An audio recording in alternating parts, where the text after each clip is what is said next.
나오신 여러분을 주님의 이름으로 사랑하고 축복합니다. 오늘도 말씀을 통해 오늘 하루를 살아갈 수 있는 귀한 은혜가 있기를 주님의 이름으로 축복합니다. 오늘은 가리워진 신앙이라는 제목을 가지고 함께 말씀을 나눠보고자 합니다. 우리는 많은 신앙생활을 해왔고 그리고 할 겁니다. 그리고 그 신앙 가운데 살아갑니다. 그런데 우리의 이 신앙 가운데 살아가는 자리 가운데 때로는 우리 안에 하나님의 모습을 바라봐야 되는 것들이 가리워질 때가 있다라는 것입니다. 그때는 다른 때가 아니라 우리 안에 고난이 생기거나 혹은 하나님을 바라볼 수 없는 여러 가지 상황들이 우리에게 생길 때 하나님을 바라보기보다는 이전에 우리가 바라보지 않았던 눈앞에 있는 모습들을 살펴보게 된다라는 것입니다. 오늘 우리가 살펴보고 있는 본문의 내용은 우리가 잘 알듯이 예수님께서 돌아가시고 다시 부활하신 다음에 이 제자들에게 엠마오로 다시 돌아가는, 자신의 집으로 돌아가게 되는, 엠마오에 가게 되는 두 제자에게 나타나신 예수님의 모습을 우리가 함께 살펴보게 됩니다. 이 모습 속에서 우리에게 말씀하시는 건 너희가 지금 어떠한 모습으로 하나님 앞에 그리고 내 앞에 신앙생활을 하고 있는지를 우리에게 말씀하시는 것 같습니다. 다시 얘기하면 아직도 고난과 실망과 아니면 내가 원하는 대로 되지 않는다는 그 모습 속에서 너희가 좌절하고 있진 않느냐라는 것을 우리에게 말씀하시죠. 저는 오늘 본문을 통해서 우리에게 참된 신앙은 무엇이고 우리가 어떻게 하나님 안에 나아가는 것이 참된 믿음인지를 알기를 원합니다.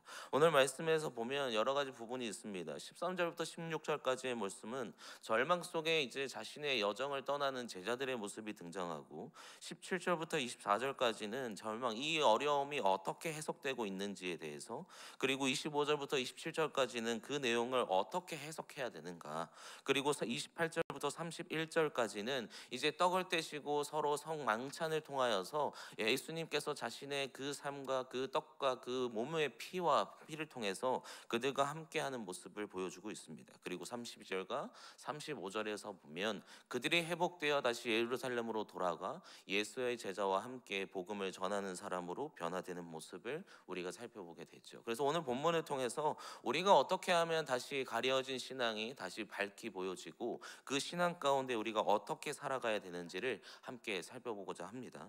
오늘 말씀에 보면 이렇게 얘기하고 있습니다. 우리 15절 말씀인데요, 15절 말씀은 우리 함께 읽겠습니다. 시작. 그들이 서로 이야기하여 문의할 때에 예수께서 가까이 이르러 그들과 동행하시나. 우리가 잘 알듯이 가리워진 신앙이 우리에게 있다 하더라도 예수님께서는 우리와 계속해서 함께 하신다라는 것입니다. 우리는 날마다 우리 안에 있는 어려움이 우리에게 다가왔을 때 때로는 그 가리워진 것을 통해서 예수님이, 하나님이 나와 함께 하시는가, 성령이 정말 나를 인도하고 있는가에 대한 질문을 매 순간마다 합니다. 그런데 하나님께서는, 그리고 성령께서는, 예수께서는 우리와 함께 동행하심을 통해서 날마다 우리와 함께 하신다라는 것입니다. 지금 엠마오로 떠나고 있는 두 제자는 누군가 찾아와서 그들과 함께 얘기할 때 예수님인지 알지 못합니다. 그러나 그 알지 못함 속에서 예수님께서는 실망하고 그들을 떠나가시는 것이 아니라 계속해서 그들과 함께 길을 가면서 그들에게 이야기를 하고 있는 것을 우리가 확인하게 되죠. 그러니까 우리가 가려워지게 되면, 우리의 신앙이나 우리의 믿음이 가려워지게 되면 날마다 우리와 함께 하시는 그 주님을 바라보지 못하게 된다는 것입니다. 안타깝게도 우리는 매 순간마다 믿음으로 살아가는 것을 고백하면서도 정말 나와 함께 하시는 주님을 바라보지 못할 때가 너무나 많다라는 것입니다. 주님은 우리를 떠나지 않으시는 줄 믿습니다. 우리 안에 함께 하시면서 날마다 우리와 가까이 계시는 줄 믿습니다. 때로는 우리가 절망하고 고난하는 가운데 고난이 우리에게 생겼을 때 정말 나와 함께 하시는가에 대한 의문을 품을 때가 있습니다. 정말 하나님이, 그리고 주님이 나와 함께 하시면 나에게 이런 일이 벌어질 수 있는가? 날마다 우리 안에 어려움이 생기는데 왜 나에게만 이런 일이 일어나는가라고 오히려 원망하지만 사실 그 옆에 항상 주님은 가까이 계시다라는 것입니다. 마태복음 28장 20절에 이렇게 얘기하십니다. 이제 승천하시기 전에 이렇게 말씀하시죠. 볼지어다 내가 세상 끝날까지 너희와 항상 함께 있으리라. 이 은혜가 오늘 우리에게 있는 줄 믿습니다. 우리 안에 고난 가운데 있을지라도 하나님께서는, 주님께서는 우리와 날마다 함께 하시는 줄 믿습니다. 그래서 이 날마다 함께하는 그 가운데 우리에게 어떠한 모습으로 다가오시냐면, 우리에게 이 가리워진 이 신앙을 어떻게 회복할 것인가를 예수님께서 바르게 우리에게 보여주고 계십니다. 우리 25절 말씀인데요, 25절 말씀은 우리 함께 읽겠습니다. 시작. 이르시되 미련하고 선지자들이 말한 모든 것을 마음에 더디 믿는 자들이요. 여기서 보면 믿음이 온전히 가리워져서 분명히 계속해서 얘기했던 것, 사흘 만에 내가 다시 할 것이다라는 예수님의 말씀을 분명히 들었음에도 이들은 그것을 믿지 않고 있습니다. 다시 믿음이 없는 해석을 통하여서 분명히 말씀하신 것을 그들은 믿지 아니하였다라는 것입니다. 그래서 예수님께서 뭐라고 얘기하냐면, 너희가 믿음이 더디하다, 마음에 더디 믿는 자들이다라고 그들에게 말씀하시죠. 그리고 26절에 그리스도가 이런 고난을 받고 자기 영광에 들어가야 할 것이 아니냐 하시고 라고 얘기하죠.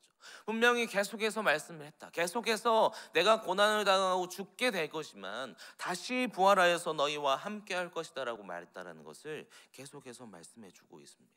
그래서 우리가 우리 안에 있는 가려진 신앙을 어떻게 회복할 것인가, 그 첫 번째는 바로 말씀입니다. 우리에게 주시는 그 말씀을 우리가 온전히 받아들이고 그 말씀을 바르게 해석하며 그 말씀을 우리가 계속해서 가까이 할 때, 그리고 그 말씀을 따라 우리의 삶으로 적용할 때 우리 안에 있는 거려진 그 신앙이 이제는 밝히 보이는 은혜가 오늘 우리에게 있는 줄 믿습니다. 그래서 27절에 그리스도가 이에 모세가 모든 선지자의 글로 시작하여 모든 성경에 쓴 바 자기의 관한 것을 자세히 설명하시니라 라고 얘기하죠. 결국 우리에게 있는 신앙이 자꾸만 무너지고 우리가 하나님을 바라보지 못하는 가리워짐이 생겼다면 우리는 다시 본질로 돌아가야 합니다. 그 본질은 다른 것이 아니라 말씀인 줄 믿습니다. 우리가 요새 말씀 이제 성경 필사도 많이 하시고, 그리고 이제 성경 읽기, 공동체 성경 읽기를 많이 진행하고 있는데요, 그 가운데 하나님은 우리에게 밝히 우리의 하나님의 뜻을 보여주실 줄 믿습니다. 그 믿음이 우리에게 날마다 있다면 우리는 가려진 신앙으로 살아가는 것이 아니라 날마다 밝히 봄을 통하여서 하나님이 원하시는 것을 우리가 알게 된다라는 것입니다. 그래서 32절에 가서 보면 이렇게 얘기하고 있는데요, 32절 말씀은 우리 함께 읽겠습니다. 시작. 그들이 서로 말하되 길에서 우리에게 말씀하시고 우리에게 성경을 풀어 주실 때 우리 마음속에 마음이 뜨겁지 아니하더냐 하고. 이 내용은 무엇입니까? 성령의 조명하심을 따라 그들에게 주어진 그 말씀이 무엇인지를 깨닫게 되고 그 속에서 깨달음 속에 그들의 삶이 변화되었다라는 것입니다. 그래서 우리에게 필요한 첫 번째, 가려진 신앙을 어떻게 회복할 수 있느냐, 말씀으로 돌아가는 것이고, 말씀을 통해서 우리 안에 있는 가려진 신앙을 이제는 밝히 보는 은혜가 있기를 원합니다. 시편 119편 130절에 가서 보면 주의 말씀을 열면 빛이 비추어 우두단 사람을 깨닫게 하나이다 라고 얘기하죠. 우리가 믿음의 신앙이 그리에 가리워질 때, 우둔함으로 온전히 하나님을 바라보지 못할 때 말씀으로 돌아가게 된다면 그때 가려진 눈을 밝히 보여줄 줄 믿습니다. 두 번째로는 우리에게 필요한 건 뭐냐면 성례입니다. 이 성례라는 것은 성찬과 우리가 보게 되는 하나님의 그 예수님의 그 고난에 참여하는 것입니다. 오늘 말씀의 30절에 가서 보면 이제 여러 가지 얘기를 하시면서 말씀을 그들에게 해석해 주시죠. 근데 그때까지도 이 엠마오로 가게 되는 제자들은 예수님인지 알지 못합니다. 그런데 30절에 가서 보면 이렇게 얘기합니다. 그들과 함께 음식을 잡수실 때 떡을 가지고 축사하시고 떼어 그들에게 주시니 라고 얘기하죠. 여기서 얘기하는 떡을 떼고 축사하여 그들에게 주셨다라는 건 우리가 지금 함께하고 있는 성찬입니다. 다시 얘기하면 그 그리스도의 몸과 그리스도의 피를 먹는 그곳에 함께 참여함을 통하여서 우리에게 하나님께서는 주님을 더욱더 선명하게 보여주신다라는 것입니다. 그래서 우리가 지난주에 우리 성찬식을 진행했는데, 성찬이라는 것은 우리가 가벼이 받아들여서는 안 됩니다. 정말 그때 우리는 기도함으로 온전히 예수 그리스도를 그 믿는 믿음으로 그 안에 그가 당하신 고난을 함께 참여함을 통하여서 그가 우리에게 보여주시는 그 믿음이 우리에게 날마다 자라나야 되는 것이 바로 이 성찬이다라는 것이죠. 그래서 이 성찬을 통해 날마다 우리는 살아가는 것입니다. 지금은 우리가 성찬 예식이 그렇게 많지는 않습니다. 근데 초대교회 때는 저녁마다 성찬이 있었습니다. 그래서 사실 180일 이상을 성찬 떡을 떼고 날마다 예수님에 대한 묵상을 했습니다. 그런 것처럼 우리에게 필요한 게 무엇이냐면 날마다 예수님의 실체를 계속해서 우리가 대면하게 되는 이 성찬을 우리는 가벼이 여기서는 안 된다라는 것이죠. 결국 30절에 그들이 떡을 떼고 축사하고 그들에게 주신 후에 31절에 이렇게 얘기하고 있습니다. 31절 말씀인데요, 우리 함께 읽겠습니다. 시작. 그들의 눈이 밝아져 구인 줄 알아보더니 예수는 그들에게 보이지 아니하시는지라. 이 말씀과 성찬이라는 이 건증의 표징을 통하여서 우리에게 보여주시는 것은 예수를 온전히 어떤 분인지를 알게 되고, 우리 안에 가리워졌던 신앙이 이제는 밝히 보여져서 우리 안에 온전한 삶을 살아가게 된다라는 것입니다. 조금 확장을 시켜보면, 이 성찬을 좀 확장을 시켜보죠. 그렇다면 이 확장을 좀 시켜보면 바로 예배입니다. 오늘 우리가 계속해서 드리는 이 예배를 통해 하나님은 우리에게 가리워진 신앙을 밝히 보여주실 줄 믿습니다. 사도행전 2장 42절에서 가서 보면 사도들의 가르침과 교제와 떡을 떼며 기도하기를 전혀 힘쓰니라 라고 얘기하죠. 당시 초대교회 사람들도, 베드로와 요한도 많은 사람들 앞에서 수많은 사람들이 그들에게 범인이라고, 그냥 평범하다고, 저들이 무슨 말을 할 수 있을까 그들을 그냥 주시하고 있는 그 상태에서 그들은 담대하게 복음을 전합니다. 그리고 그들이 얘기하는 것은 가르침뿐만 아니라 그 안에 성찬이라고 얘기하는 떡을 떼어 서로가 나누는, 그리고 그 속에서 실제적으로 예수 그리스도를 맞이하는 그들의 삶의 모습을 통해 그들의 가려진 신앙이 날마다 밝혀졌다라는 것입니다. 오늘 우리에게도 이러한 은혜가 있기를 주님의 이름으로 소망합니다. 그 안에 우리가 드리는 이 예배도 함께 하나님을 바라볼 수 있는 귀한 회복의 자리가 되기를 주님의 이름으로 소망합니다. 이 모습이 그들에게 주어지니까 이제 결론이 어떻게 나타납니까? 이제는 말씀이 그들에게 다가왔고 성찬을 통해 예수 그리스도를 실제적으로 그들이 맞이했더니 그들의 삶의 모습, 그들의 모든 신앙이 온전히 회복되었다라는 것입니다. 33절 말씀은 이렇게 얘기합니다. 곧 그때로라고 얘기합니다. 이제 그들이 예수님께서 자신과 함께 했던 것을 알았습니다. 그리고 그들에게 가려진 그 믿음이 이제는 다시 회복되었습니다. 그러자마자 그들이 하는 것이 뭐냐면 그때로 다시 예루살렘으로 돌아가게 됩니다. 그리고 돌아가서 수많은 제자들과 함께 하죠. 그리고 34절에 그들에게 보이는 모습을 얘기하면서 35절 말씀인데요, 우리 함께 읽겠습니다. 시작. 두 사람도 길에서 된 일과 예수께서 떡을 떼심으로 자기들에게 알려지신 것을 말하더라.